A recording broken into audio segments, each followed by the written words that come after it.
This episode is sponsored by Jacobson Real Estate Company. Are you ready to find your dream home? Or maybe you're thinking about selling and want the best deal possible? Well, look no further. At Jacobson Real Estate Company, we make buying or selling your home smooth, stress-free, and exciting. With 50 plus years of experience and a deep knowledge of the Winona, Minnesota area market, we specialize in turning your real estate goals into reality. Whether it's finding that perfect neighborhood, negotiating top dollar for your property, or answering all of your questions along the way, we're here for you. Plus, with our personalized approach, you're not just a client, you're family. So why wait? Let Jacobson Real Estate Company open the door to your future. Call us today at 507-313-2716 or visit our website at jacobsonrealestatecompany.com. Because your next chapter starts here. Buy, sell, invest. Jacobson Real Estate Company. Welcome to this week's edition of Brews and Crews. I am your host, Chris Jacobson, and today I have on a special guest, a professional piercer from here in Winona. His name is Casey Morason. Casey, thank you for coming on in. Yeah, no problem. Glad to be here. You know what's funny is you told me when you walked in the door that you knew me from wrestling. Yep. And you said you started doing a little training for wrestling, and so that's how you kind of remembered me from doing some of the shows down at the brewery here in town. So, oh yeah, that's really cool. But you reached out to me, and I love when people reach out to me. It makes me feel important, I guess. But you said, "Hey, you ever want a piercer to come on?" And I said, "Well, that's interesting. I have 0 piercings myself, so I don't know anything about that world. But I always love learning about something in the world that I have 0 knowledge about because gives me a lot of questions to ask." Right. So you chose Diet Cokes today, so you're not the first person to choose some Diet Cokes. So let's crack these bad boys open, and we'll give ourselves the cheers. There we go. Cheers. Diet Coke seems to be becoming a fan favorite of the podcast. Oh yeah. I got you a water too if you need one. Oh, thank you.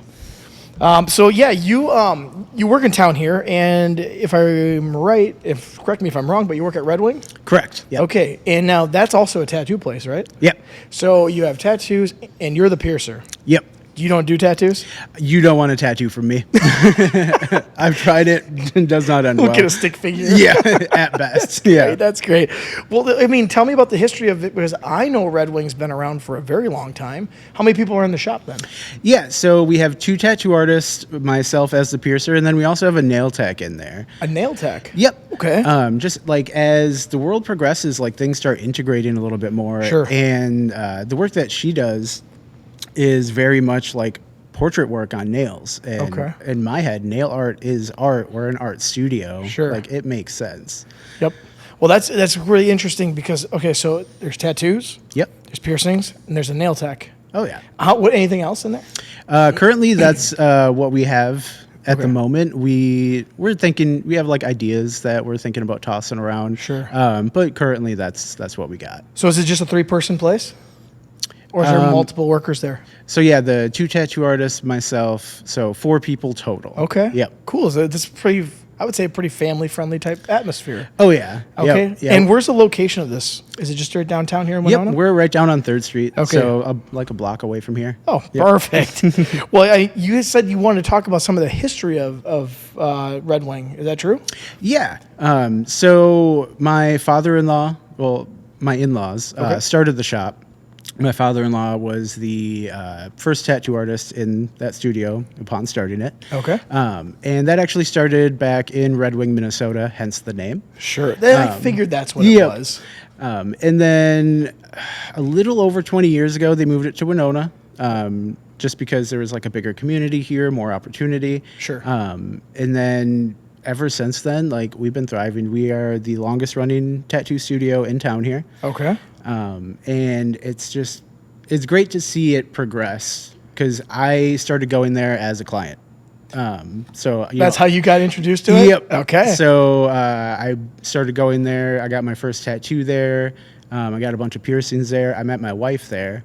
My wife is, the child of the originators of the shop. Sure.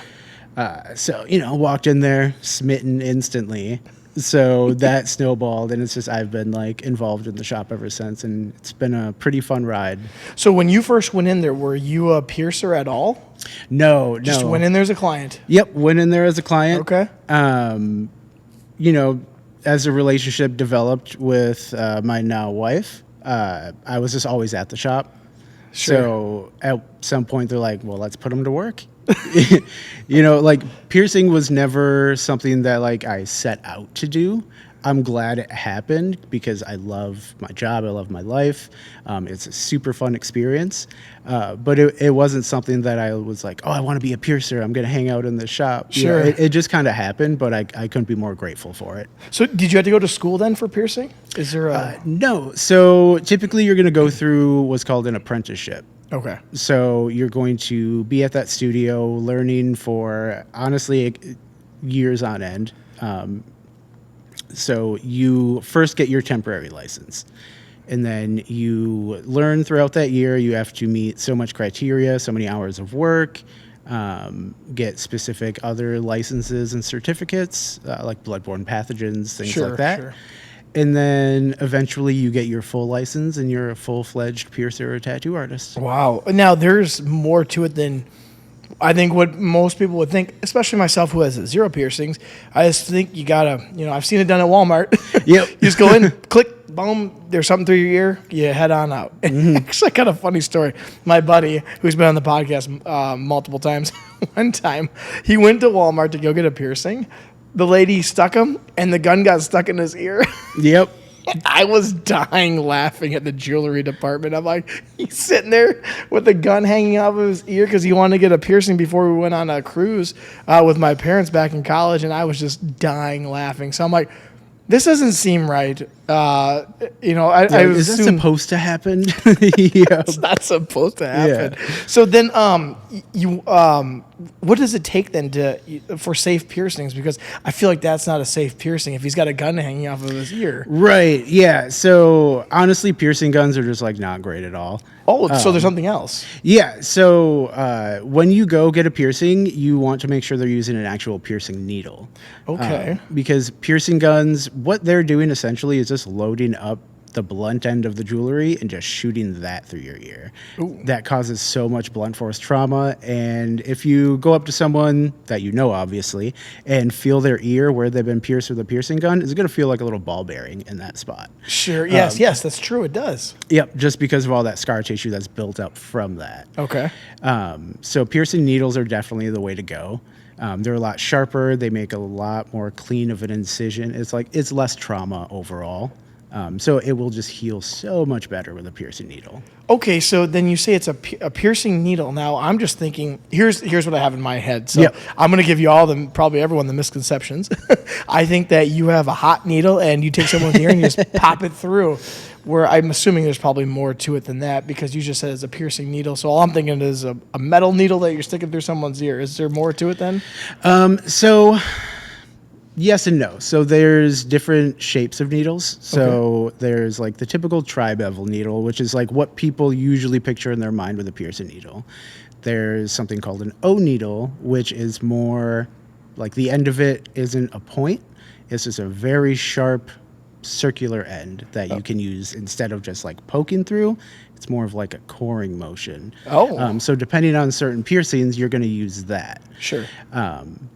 So there's just there's so many different things that go into piercing, and I love kind of breaking that misconception of it's just needle, poke, done deal. There's honestly like geometry that goes into it. If your angles are off, that piercing's not going to heal well. You're going to wind up with like bumps on your piercings, things like that. There's that. The sterilization aspect is insane too. Not many people think about all of that. There's just like... What goes into the sterilization process? Yeah, so you definitely want everything to be clean and sterile. So like your work environment, your tools, your needles, your jewelry. So I work with something that's called a statum. It's essentially an autoclave. If you know what an autoclave is or don't know what it is, you load your instruments into the machine, turn it on, it runs a cycle which puts everything under immense pressure, cleans, sterilizes everything, and then once you pull it out, it's good to go. Okay. So with what I have, the statum, you'll see them in a lot of dentist office, honestly. Like that's where piercers kind of took that from. Sure. Instead of a typical autoclave running like a 45-minute cycle to get everything clean, these can do it in about 7 to 10 minutes, depending on the type of cycle you're running. So I can just throw everything I need for that specific appointment in there and then pull it out, and it says like freshly sterile, on the spot, ready to go. So if someone came in just for a simple piercing, let's just say an ear, how long does it take for the appointment?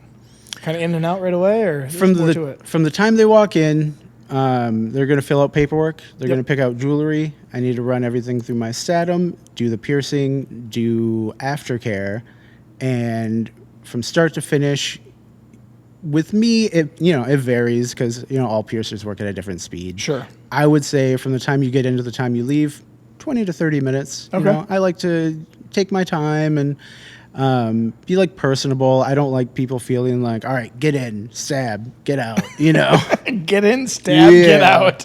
I love it. So when you're looking for a piercer, because there's multiple piercers just within Winona, I'm assuming, what would you be looking for when you're looking for someone to give you a piercing? Because obviously there's your basic, just straight in your ear, but then I'm looking at you and you got many different piercings all over. So what would you want to look for in a piercer? I want to look for someone who has pictures of fresh piercings as well as healed piercings in their portfolio. Healed piercings. Yeah, that probably makes sense, right? Yeah, because you can do a piercing, take a picture of it, post it, and it looks great in that moment, but how did it heal? Sure. So you want to make sure the person you're going to has an idea of what they're doing, how their things are healing. You also want to look for someone who's just overall clean about what they're doing. Like if you go into a piercing studio and your piercer does not change their gloves from the time they set up till the time they're done with you, that's a red flag for me. That's cross-contamination, like all over the place. Okay. Like in my opinion, you can go through anywhere of, I'd say 4 to 5 sets of gloves per piercing appointment. Oh, no kidding. Oh yeah, just from like setup, cleaning and marking, doing the actual piercing, tear down, things like that. Sure. Like all of those steps need different gloves to avoid any sort of cross-contamination. Then I would not have thought that. I would just thought, oh, they have their gloves on, we're good to go. Wouldn't have thought that, like, okay, between this, now I got to take these off, do it again. Because you're right, it is like going into a doctor's office. You're piercing the skin. You don't want infections, obviously. So that's the whole idea. Okay, so then when it comes to it, you just told me about that portion of how to find one. What about the jewelry that people get? Is there, there's many different types. There's gold, there's silver, there's stainless steel, I assume. I don't know much, but you could tell me more. Does it matter what you're getting pierced? What type of material you're getting pierced with? Does that make a difference? Yeah, so typically when you get pierced, what I recommend starting with at the very least is just implant grade titanium jewelry. Okay. So that would be like the very basic if I were to go in? Yep. Okay. So for instance, if you were to go to the hospital and they were to put like a titanium piece of something into your body. I have it in my face because I broke my face in a wrestling match. Yep. It's going to be made out of that same material because we know that material is safe to be inside the body. Okay. There's a lot of body jewelry out there that is made out of unsafe materials that, you can just buy online or at the mall, things like that. What's an unsafe material?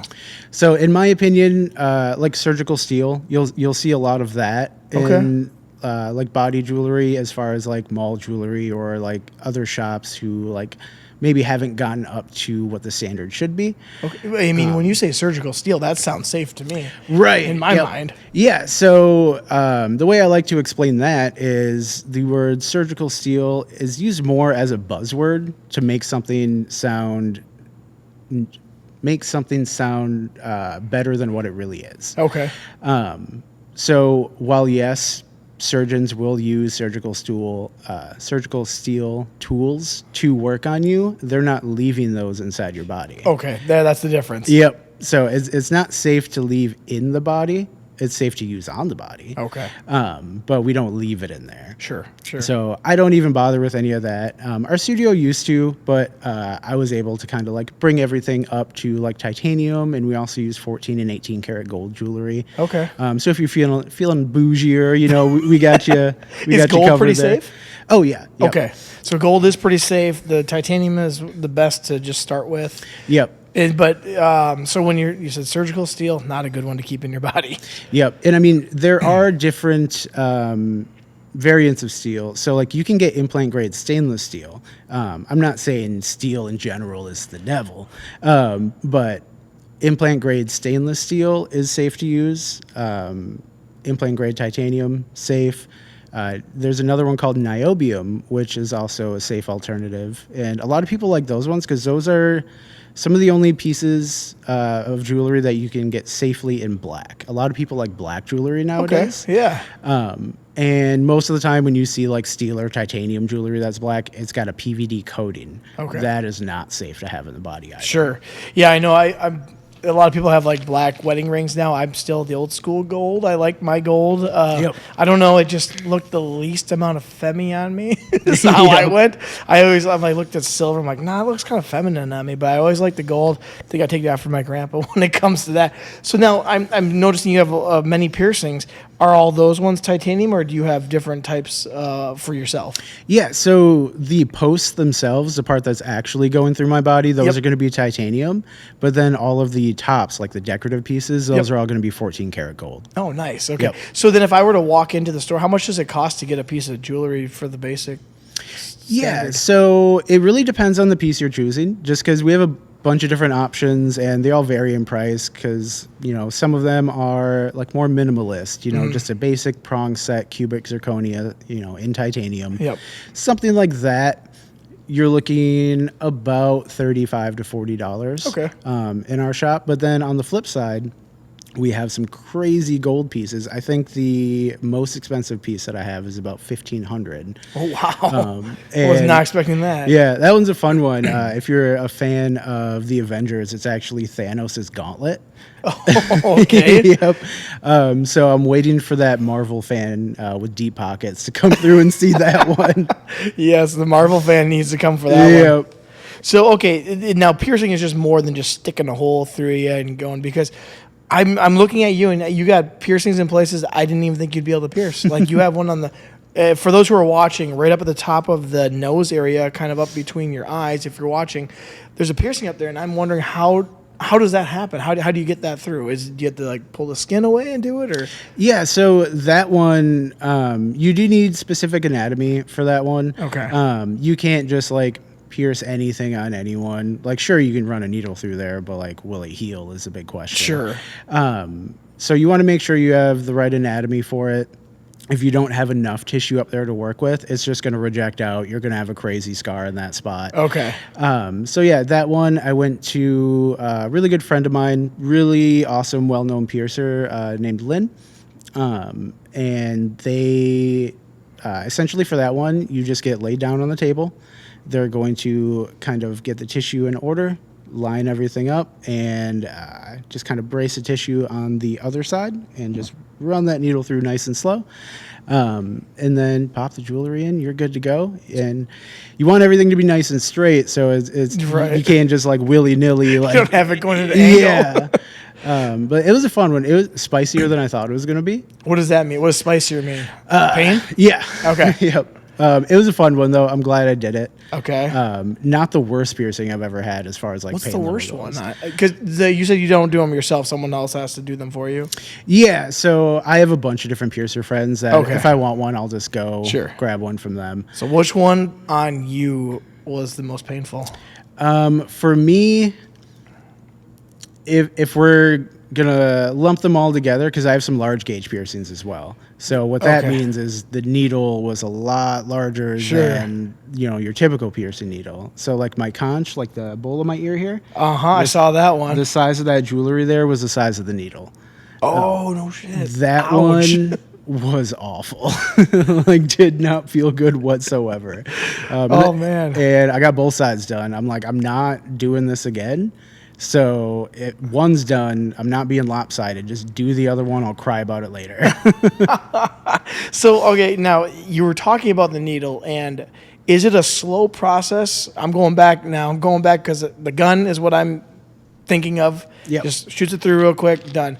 When you're talking about piercing with the needle, you were talking about like you kind of go in and turn it. Is that correct? Kind of like a Depends turn? on the needle. Like the O needles, you kind of like Okay. rotate a little bit. With your traditional tri-bevel, it's kind of more of a swooping motion. So for that, like I'm not gonna go too deep into, like I'm not gonna super nerd out on you, but Well, that's what we want, some nerd out on this. All right. Yeah. All right, so yeah, as far as that goes, so there's a thing in the piercing industry called bevel theory, right? Okay. So when you picture the needle, you picture the whole needle. Yep. Okay. And a lot of people think as long as the long part that you're holding onto is straight when you go through, then everything's going to be fine. You know, that means it's straight. Sure. That's just a handle. That's got nothing to do with how straight the piercing is. Oh, okay. So you actually want to go off a different part of the needle. And once you go through with that part, then you're going to kind of give it like a nice swoop. Okay. And that's how you get that to go through smooth. Otherwise, the bevel on the end, the part right before the sharp piece meets the handle, that part's going to catch, and it's just not going to feel great. So you want it to be like nice and smooth. Okay.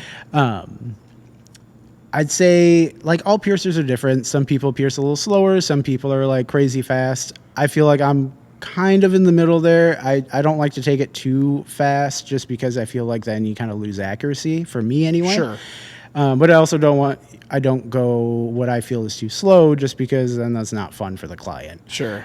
So I like to give it like a nice middle of the road pace, just to make sure I'm doing everything correctly, but still getting it done in like a timely manner. What's considered medium pace? Like how long? If I said, "Hey, I want this part of my ear, the lobe part pierced," how long are we looking at that needle to when it comes back out? Okay, so the needle going through is like the worst part of the piercing. That part's over with in a second. You know, pretty quick. Okay, a second. Good. Yep.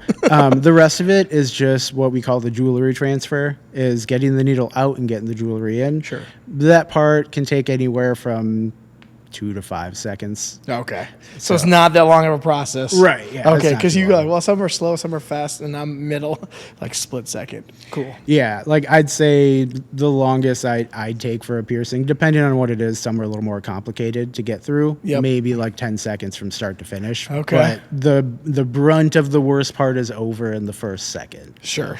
Okay, now I got some questions for Yeah. you. What's the weirdest piercing you've ever had to do?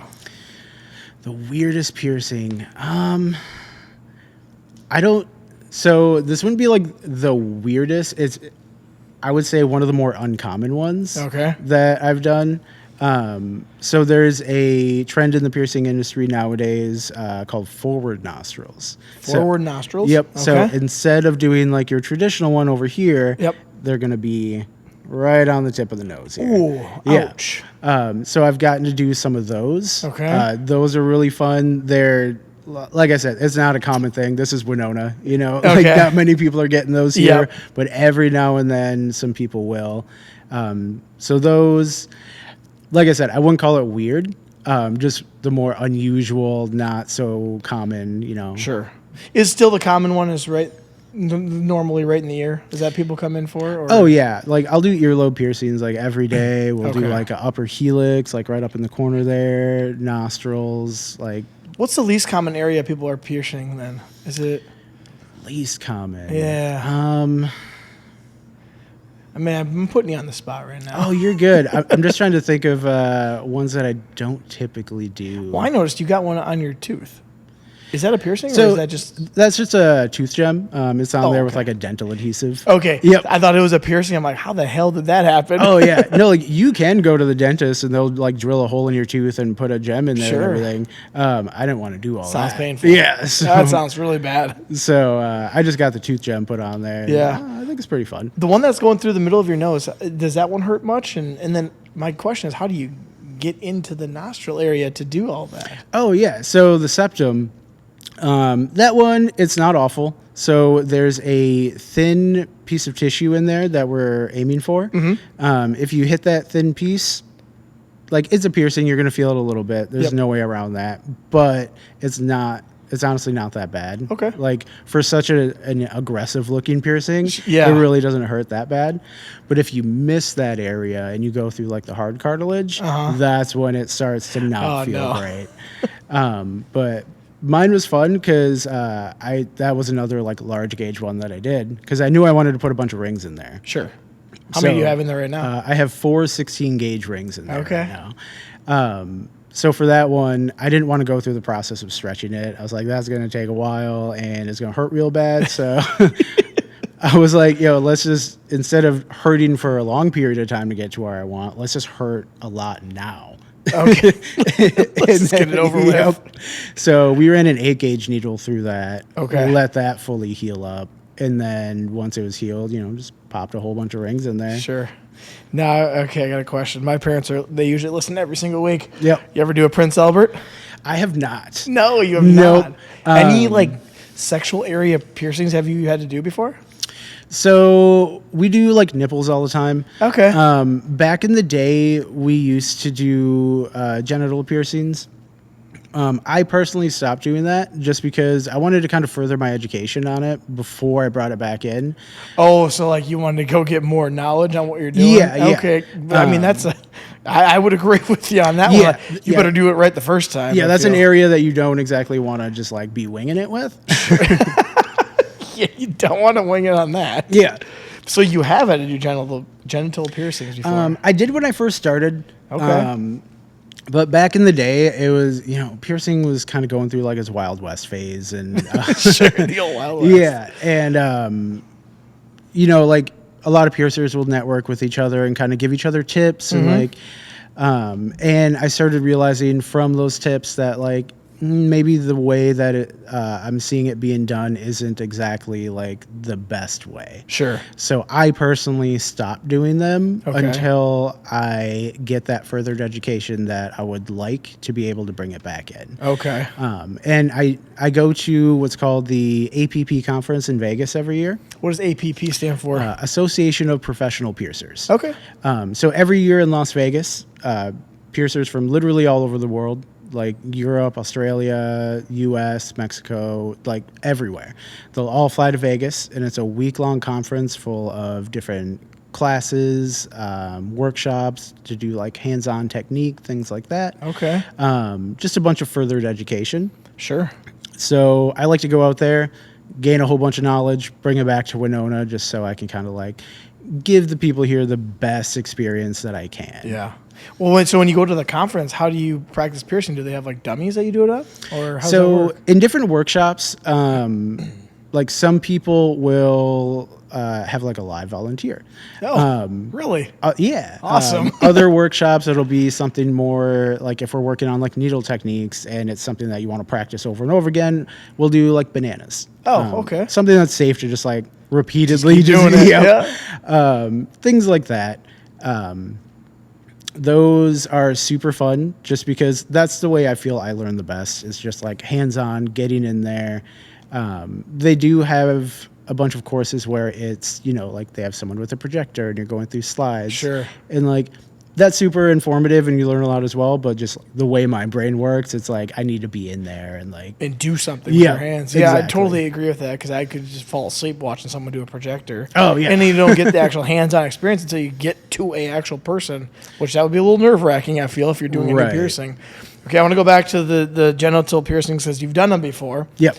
Do you remember your first one? And if you do remember your first one, do you remember what was going through your head before you were about to do this? Like, shit, I don't want to screw this up. No, I do remember, and I was shaking uncontrollably. Oh, no. So that did not put the person at ease whatsoever. They're like, oh, God. Yeah. Was it a man or a girl, a lady? It was a woman. It was a woman, yeah. okay. Yep. And yeah, I mean, when everything was all said and done, turned out good. Yeah. Like no hiccups. It was just Okay. like the jitters from like, shit, I've never done this before. Yeah, okay. Got to start somewhere, Yeah. right? Wow, I would be pretty nervous. But also, I'd be kind of like, okay, there's someone here with their pants down or top off or something. I feel Yeah. like that would be kind of unusual too at the same time. Yeah, so like when I was first getting into piercing, like I feel like there's always that weird little feeling of like, this feels weird, Yeah. you know. But after a while, like skin is skin. Yep. Everything's tissue to me at this point. Sure. Like I could totally understand like if someone were to come in for a nipple piercing and they're shy or a little reserved, I totally get it. Okay. Me personally, I'm like, it's just skin. Just like, skin. Yeah, that part of your body is the same as your earlobe to me. You know? Yeah, that's true. You're looking at it a whole different perspective. You're looking at it as how can I make this the best piercing possible with maybe even the least amount of pain if possible. Yep. And they're thinking probably totally different. Like, oh my gosh, I'm exposing a private area of my body, and you're thinking, I just want to do it correctly and skin Right. to skin. So I want to go off of you said nipple piercings are maybe the most common genital type. Mm-hmm. When you're doing that, is it pain? Do you know how much? Is it painful? I don't know. Is it more painful than something else? I've had mine done. It hurts. Okay. I've definitely had worse piercings. Okay. But like I'm not gonna lie to anyone and say like, oh, it doesn't hurt. You're gonna be fine. Like, Yeah. You're gonna feel it. It's tolerable is the best way that I can put it. Okay. And like 99% of the people that come through and get them done, they'll get them both done. Every now and then you'll have someone who's like, they'll get one. I can't do the other one. Sure. Like it's not going to happen. I was like, I get it. That's totally fine. Yeah, I'm already here. Yeah. But most of the time, they'll come through, they'll get them both done. And when it's done, they're like, it wasn't that bad. Like it didn't feel great, Sure. but not as bad as I thought it was. Not as bad as this one. That was I don't even know what this area is of your ear. Oh, the conch. Dude, it was like a blowtorch went off in my ear. It was awful. Gosh. I did not like that. Is there a reason why people are doing their nipples more now? Is there like a sensation with it, or is it just that's the trend? I think it's just more has to do with like freedom of expression. Okay, sure. And like a lot of times it's not even so much for like, oh, I got this, so other people can see that. It's more like I got this because this makes me feel better about myself. Sure. And I love the fact that the industry that I'm in can do that for people. Okay. And some people might think, oh, it's just a piercing. Yeah. But like just the other day, I literally did a piercing, and as the client and her friend were walking outside, they did a literal jump for joy.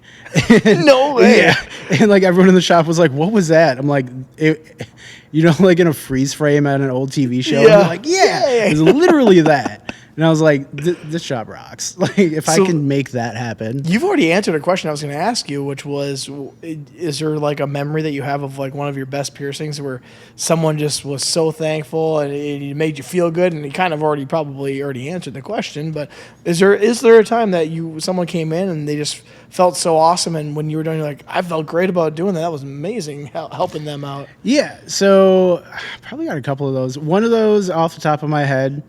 So we have a lot of college students come through. Yep. So there was one time a bunch of their friends came through. This was years and years ago. Yeah. Got pierced.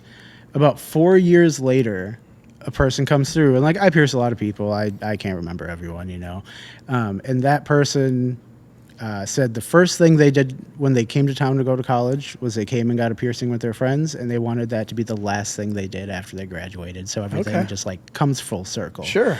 And that was a really cool moment for me. Okay. I was like, just being able to like be a part of someone's life like that, like unintentionally. And it's just like, it was just a really cool moment. I was like, wow, I didn't realize like we had that effect on people. That's cool. Yeah. I mean, I wouldn't have, I didn't think that either. So they came in first year of college and then their last year of college? Yep. And they got piercings like on their ear or something? Oh, yeah. Like something those friends did or? Yep. Like they would come in, like, I think they came in like once or twice in between as well. But yeah, it was, that was the first thing they did when they got to town, and they wanted that to be the last thing they did when they left. That's so cool. Once they graduated, that was like their treat for themselves. That's awesome.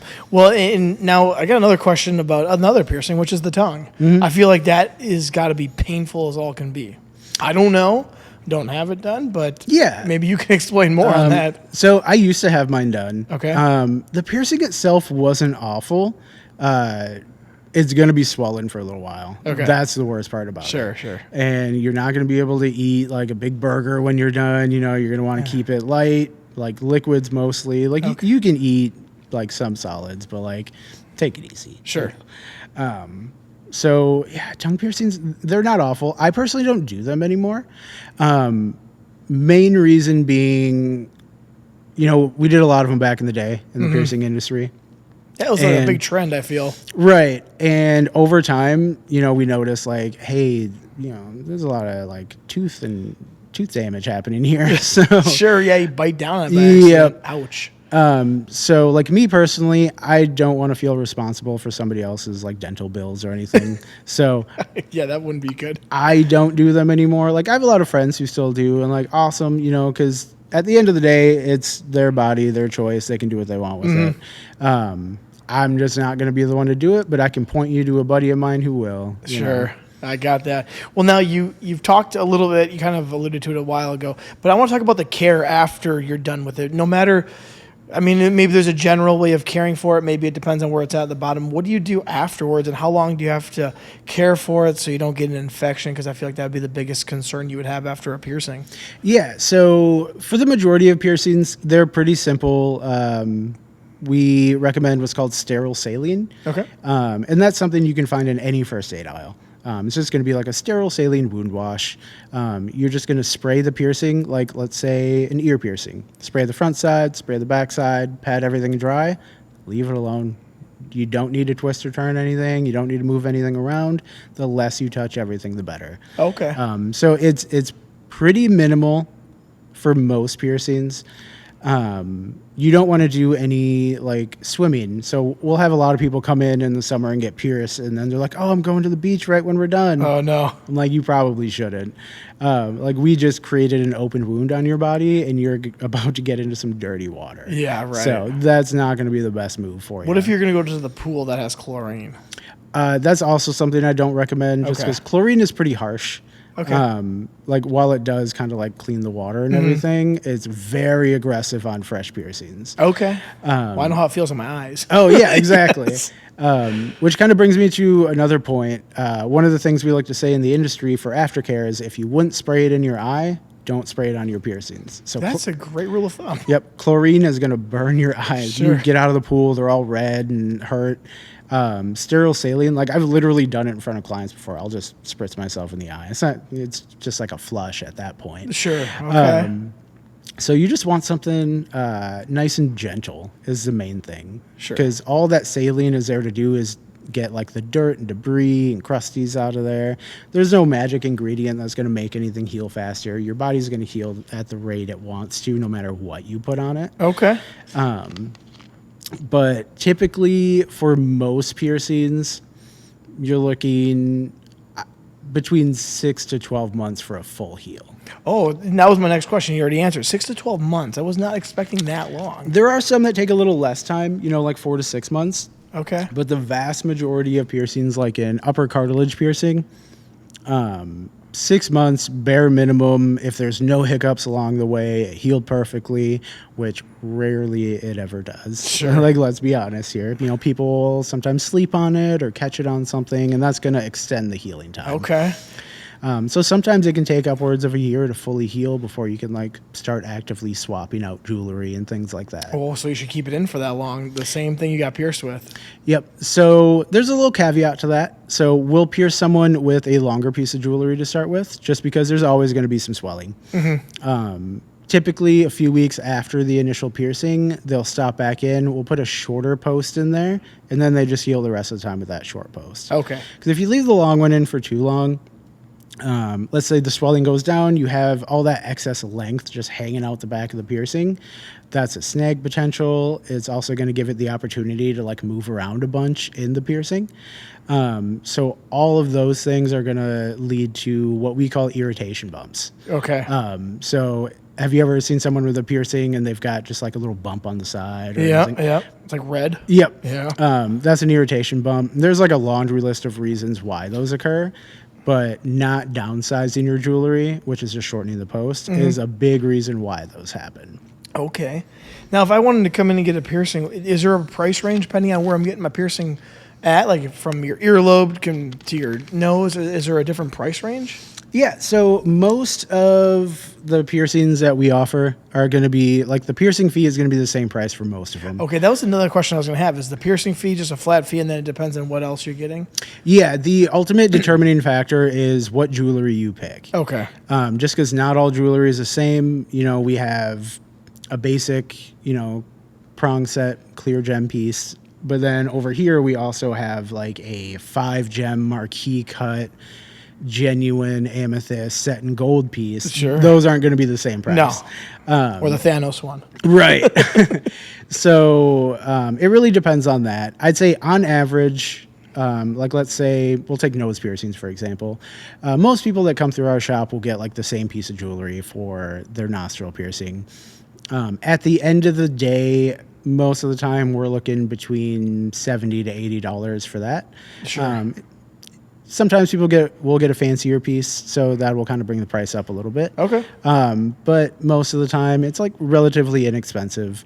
For something that's going inside your body, you just want to make sure it's high quality. So like higher quality jewelry does cost a little bit more, but it's worth it in the long run. Okay.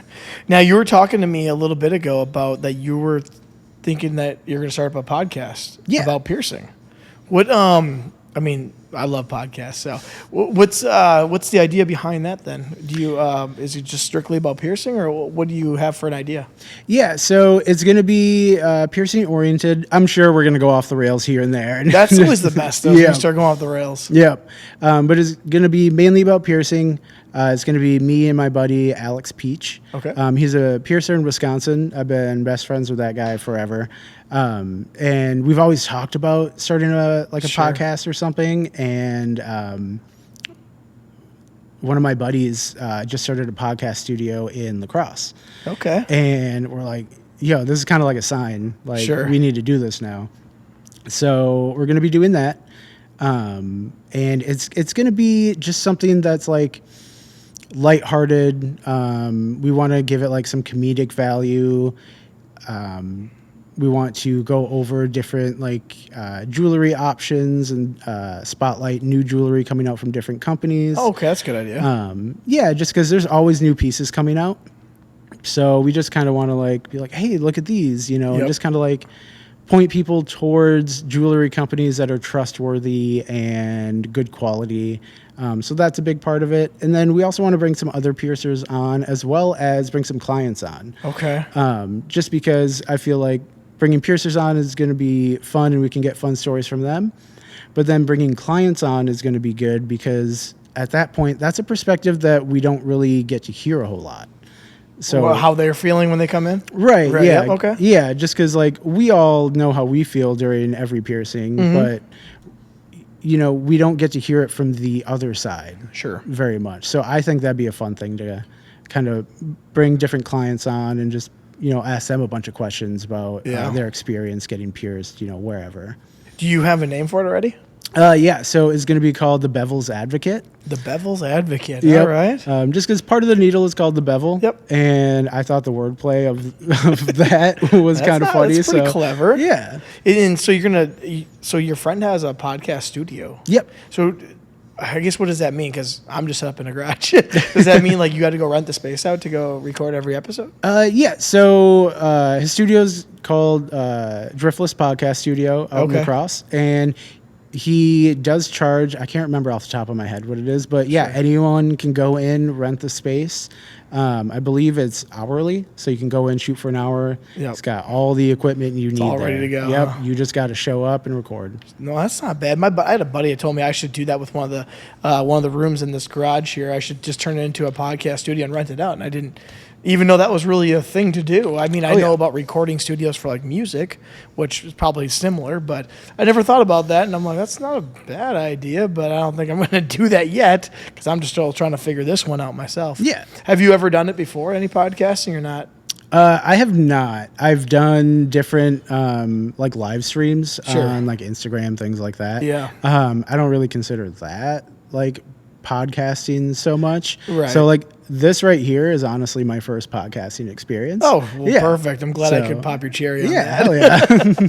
Well, I noticed, you reached out to me on TikTok, and I'm like, wait, you got like 350,000 followers. Yeah. I'm like, holy shit, how'd that happen? Like, did you do something one day and it just clicked, and everyone's like, holy shit, who's this guy?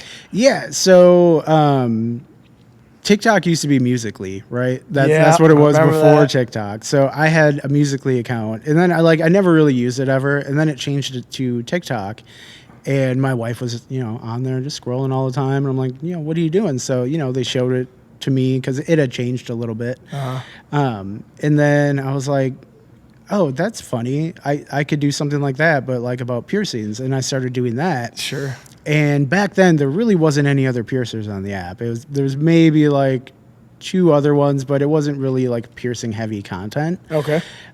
So I just started doing a bunch of that, different skits on there about piercings, just like creating little piercing memes, things like that, Yeah. and then also some educational content because clients. It's not their job to know like different things to look for with as far as getting a piercing, who to go to for a piercing. And there's no real resources for them to find things like that. Sure. So I figured, like I will put out different videos explaining like, here's some things to look for, here's some things to avoid, things like that. And it just kind of blew up. Do you remember the video that on TikTok that really like, oh my gosh, that one got a bunch? And what were you doing? There's a few different videos. I can't remember off the top of my head which one was like the one that did it. Yeah. But they were all just like super cringy, like there'd be the audio track, and then Yeah. you'd finish the line of the skit with what the audio track is saying, type of deal. Okay. One of those, but it was always just like kind of poking fun at little things of the piercing industry and things like that. I feel like that's what people gravitate towards, is when you take a stereotype and you kind of poke fun at it. I mean, that's what Yeah. comedians do. They really just take a current event that's stereotypical and they just make fun of it. Is really all a comedian does, I think. Right. And I know there's more to it than obviously that. But do you get any money off of TikTok at all, or? No, like No? they had different programs to where like you could make money off of like your videos and your content and whatnot. But I noticed that when I like tried to start monetizing things, because I was like, oh, this is going really good, Yeah. like let's try and make money off of it. The second I started to try and monetize it and join like their creator program and whatnot, everything plummeted. Really? Like views went down, just everything. And that was a big issue that a lot of people were having, because once you join like the creator program, you just weren't getting the views anymore. So Oh, that's yeah, weird. yeah, that was kind of the rough part about that. I got to a point where I'm like, I don't care if I make money from social media. You Sure. know, like if I do, awesome. If not, like it's just fun making content. Has it brought someone in to use you as a piercer then because of your social media? They go, oh, I saw you on fill in the blank. I want to come here, and this is why I'm here today. Oh yeah, I've had people travel from like pretty far away. No kidding? Oh yeah. How far? I've had someone come up from Florida. They flew in. It's quite a distance. Oh yeah, I had someone, and like I didn't know that this is how far they were traveling. I thought they were just coming from the Twin Cities. Sure. They're like, oh, I got to drive there, so it might take me a little bit. So let's do this time. And they show up and they're like, oh yeah, I just got in from Kansas City. Yeah. And they're like, yeah, it's a 9-hour drive. Oh wow. I was like, I appreciate it, and like I'm very flattered, but you could have got this done a lot closer, right? What would they say? Did they say why they came? Did they Yeah, say, they like my content online. They like the jewelry I post, and they wanted something from me. So it Okay. was kind of like a little heartwarming. Like that is cool. get the warm fuzzies from that. Yeah. Is there any? Do you ever have, or have you ever had one that just went bad for you? And you're Oh like, yeah. oh, it is one that stands out in your mind. Like, oh gosh, it was embarrassing. Even maybe. Yeah, one that I can think of off the top of my head, just because like. At the end of the day, piercers are still human. Like every now and then we don't like it, but mistakes happen. It's hard to avoid it 100% of the time. Sure. I was doing a septum piercing one day. Septum right through the nose, right? Yep. Okay. Yep, one of these. And the needle and the jewelry that I grabbed were 2 different sizes, and I had not noticed. Oh. So the needle gauge was thinner than the jewelry gauge. Okay. So as I'm going through, I get the needle through just fine, whatever, and I'm trying to follow through with the jewelry, and it is not going. Sure. And since it wasn't a smooth jewelry transfer, there's nothing like plugging the wound. Because the reason there's not a ton of blood during most piercings is because there's always like pressure on the wound, right? Like it's a smooth transfer. There's no time for like it to start gushing blood. Sure. It was not a smooth transfer that time. Uh-oh. So it bled a lot, and I felt like such an idiot. And the client was really nice about it. Like, they're like, hey, man, things happen. Like, I'm not mad at you. But, like, can we redo it later? I don't want to go through that again right now. Sure. Fair enough.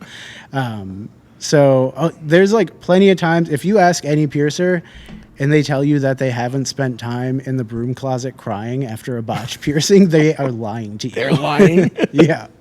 Well, I mean, as we're starting to wind down here, what else do people need to know or should know about you as a person?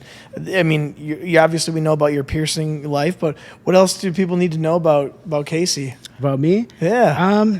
That's tough. I feel like I'm just like a regular dude. Like, as far as things to know about me, like, work in town here. I got an awesome family. I got an awesome career. I get to experience different types of people every day.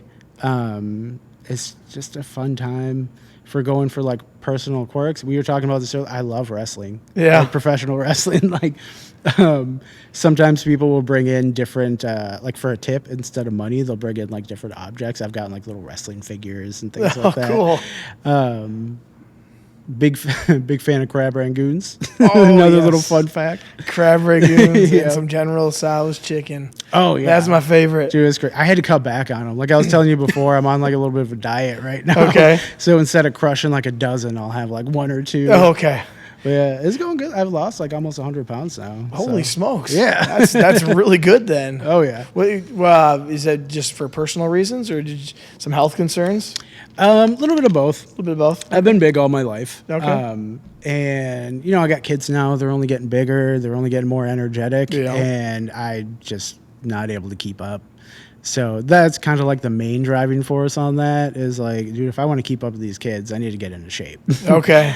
There's like a little bit of like heart disease in my family. So I'm Okay, just trying to sure. like not get to that point, Yeah. Well, you said you're a wrestling fan, and when this is being recorded, it's right now it's 11:39 Saturday of WrestleMania. I assume you want to watch, or you probably will watch on your phone at some point. Oh, I'll find a way. What's the one match you're looking forward to then? Mine's the Cena Cody Rhodes one. I would probably say that's the one I'm looking forward to the most. Yeah. Just because. So here's the thing. I like Cody. Don't get me wrong. Mm-hmm. I feel like someone else needs to have the belt. Sure. I don't want Cena to have it though. Someone else. I want somebody else to have it. Sure. I feel like it might go to Cena, and then they're just going to kind of riff off of that, which is fine, Well, it's his last year, supposedly. Yeah. They all say so, that. like, go out with a bang. I do love the fact that he kind of made a heel turn, though. I do, except for, as people have probably heard, I hate how it's happening because he sounds whiny. Yeah. And I'm like, it sounds like it's forced in my mind. It doesn't sound like a real heel. It just sounds like, oh, well, we wanted to do this real quick, and now he's going to come out whining. And I'm like, I don't know. Could have been a better way, I think. But. Yeah. I think there's better routes they could have taken, but I just love the fact that it's happening. We'll see tomorrow night. When I'm interested to see what the storyline is of if he's going to win, and if so, how is he going to win, and then how is the rest of the year going to go? Because I always think he's going to win it, and then he'll lose it like at the end of the year at SummerSlam or a Survivor Series or something, just before he rides off into the sunset, as they say. So. Oh yeah. No, the thing I'm really hoping for that happens is I love the Wyatt Six. Okay. I want some sort of like something to happen with them at WrestleMania because they've been gone for a minute. Sure.